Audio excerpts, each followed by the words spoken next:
But the squash and stretch, since these characters are right next to each other, again, try to see the circular section or oval shape, and the horizontal line, or the kind of the equator shape, putting the eye line there, and that's going to place the eyes right onto that section. When you get to the lower part with the mouth, there's still like another circular piece coming across with that center line. And talk a little bit about the ear location there. And trying to put the iris with the pupils. So once you get that section on there, it's going to build. And then the nose, same idea. It's a circular shape. If it was right on the surface, but in this case it's foreshortened, meaning that the object comes from the beginning out to you. And it has a little bit of a triangular shape. That's going to be the center dividing line of the mouth. And then this lower lip. So they just put a line for the lower lip, but it does have a thickness to it, so you want to be seeing that as well. And then the ears coming down, the ears have a kind of a sculpted look to it.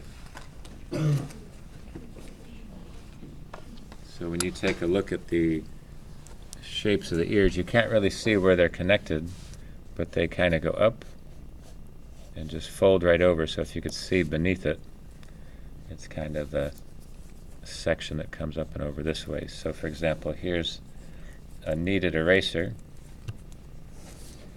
And if you kind of molded it flat like this ear is just coming up and over to make that shape. And so you can see the line that's there. You can't see behind it, but that becomes that kind of a three-dimensional shape that you're trying to create the illusion for. Okay. And then again, the lower parts of this, the mouth here. So you want to try to be able to illustrate it all. The lids are kind of at three quarters or a third of the way down. And there's a thickness to the lid. So the eyelid is there. And again, once you get the shape in there, then you can start to heavy up the lines. Again, try to do the thin and thick line for the eye and the lower part of it. So here's this lid's kind of giving a little bit of a structure there.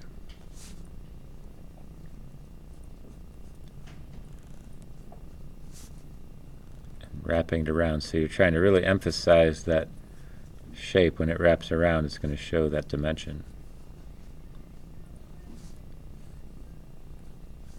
And just putting a little highlight up there.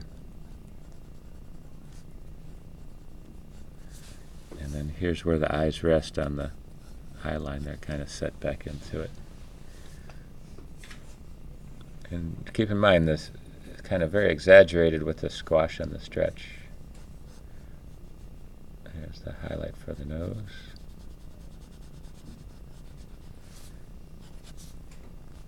Kind of this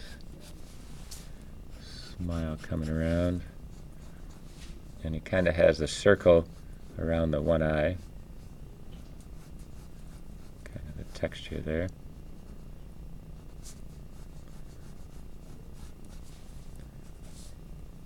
gets a little narrower. So when it wraps around, then it shows the gesture of these extra pieces of hair coming around. So from a front view, you can see the cheek.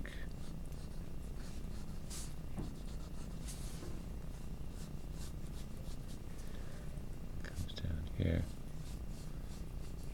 And always look for that form to come around.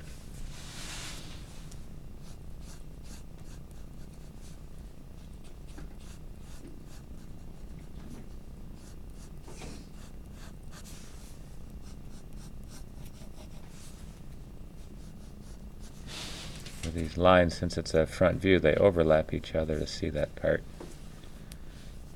Again, the eyebrows are just going to echo the shape of the eye upper lid.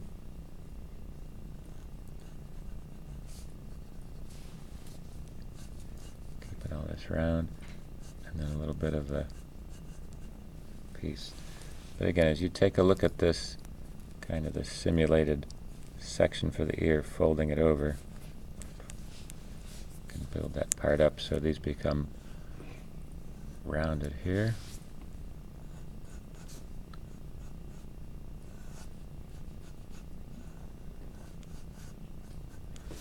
Showing that fold.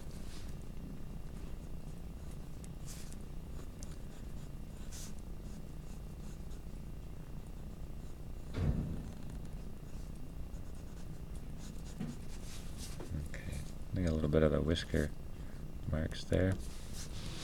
And then again, depending on the light from the top up, just kind of look at each shape and just give it a slight tone to separate the two. Casting a little bit of a shadow to it. Something like this here, you can make this heavier on the bottom.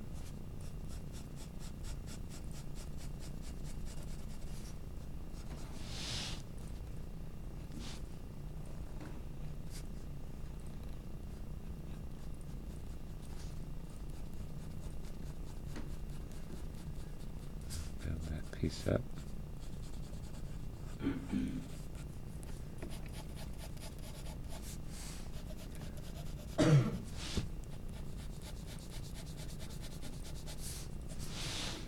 And the lid might cast a shadow on the eye itself. A little bit like that. Builds that in there.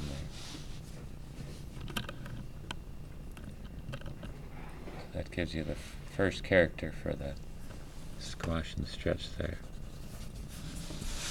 Front view.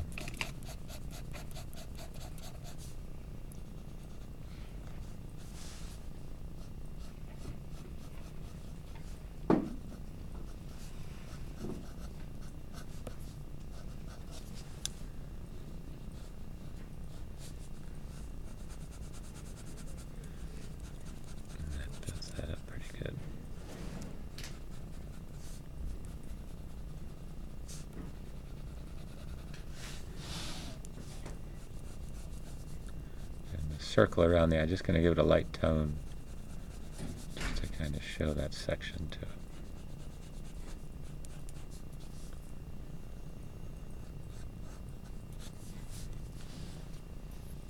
There you go.